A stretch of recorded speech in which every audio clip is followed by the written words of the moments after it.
Well, welcome to Atlanta, Chris Cleave, author of Gold, Incendiary. I guess one of the first questions I had for you is where were you during the London Games? Did you wind up going to the games? We saw a lot of it. I didn't get any tickets. So Okay. we had a lottery system and everyone could apply on an equal footing. And I just didn't get lucky. You know, we applied for tickets for all of the events, got nothing.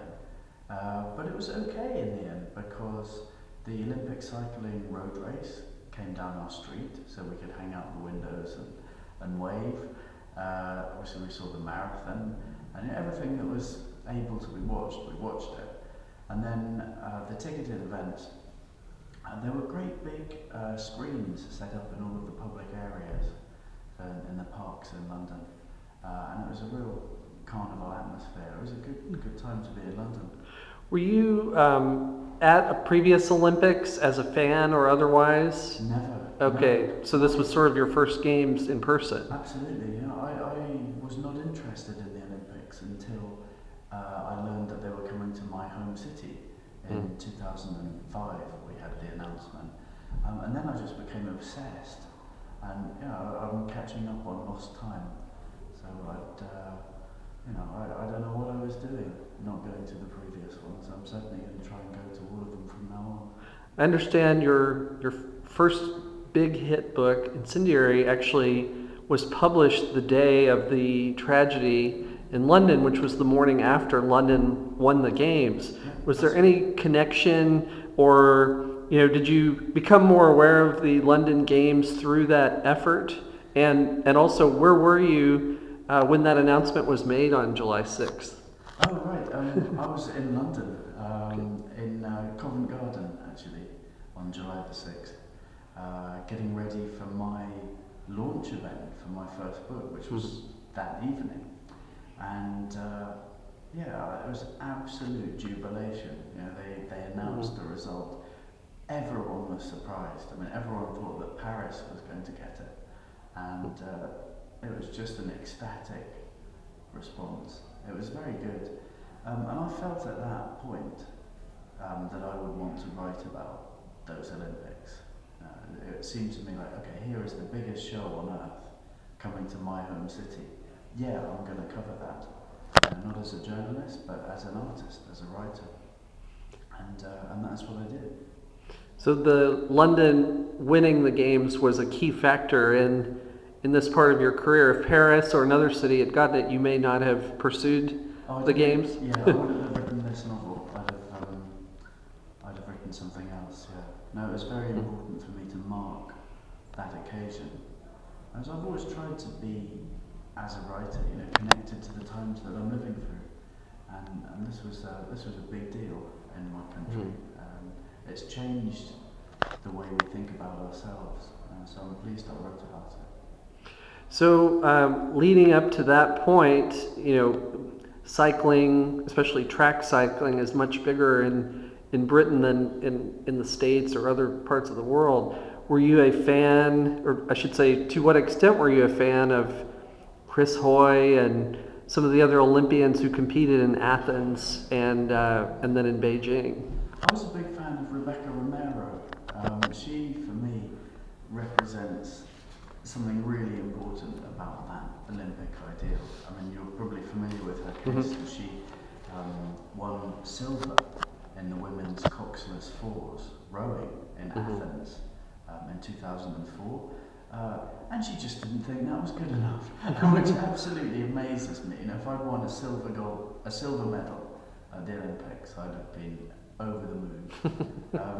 But no, she changed sports, she retrained, she went from being an upper and lower body athlete to really just being a powerhouse lower body athlete. Trained up as a pursuit cyclist and won on the track in Beijing in 2008, won gold. She would probably have been in these Olympics as well in 2012 had not her event been deleted from the Olympic calendar, which I found extraordinary. You can just take away these events that people have trained so hard for. But she didn't hang up her wheels in disgust. She just was incredibly resilient. and changed sports again, to triathlon. And she completed her first full distance Ironman triathlon recently, and her qualifying time was good enough to send her to Hawaii, to Kona, to do the World Ironman Championships. So she's pretty special, mentally as well as physically. She for me is the sort of model Olympian. She was a sort of inspiration for me to write the book. Maybe more of an inspiration for the Zoe character or the Kate character? Is there a little bit of both, a little bit of that athlete in both of the characters? No, the characters in the book are definitely not based on any of the real athletes. No, very deliberately not. And that's where I come in as an artist to say, well, look, my work is fiction. It's based in a world that we'll recognise as our own. So it's based in venues and with events that we share in our reality. But the world itself is fictitious, and the characters are completely fictitious. And I don't know those people well enough to write about them. I've never met Rebecca Romero. I've never met Victoria Pendleton. I've never met Chris Hoy. I've never met Emma Pooley or any of our British cycling stars. Since this, I'm sorry to interrupt. Sorry. So no, I really want to make the point that it's not based on them. It's based on a love I developed for the aesthetics of the sport. So your book coming out just before this Games, you didn't hear from any of the current or recent British cycling stars. You haven't had an occasion to meet them yet. No, very deliberately stayed out of their way. I mean, they were training for this huge event.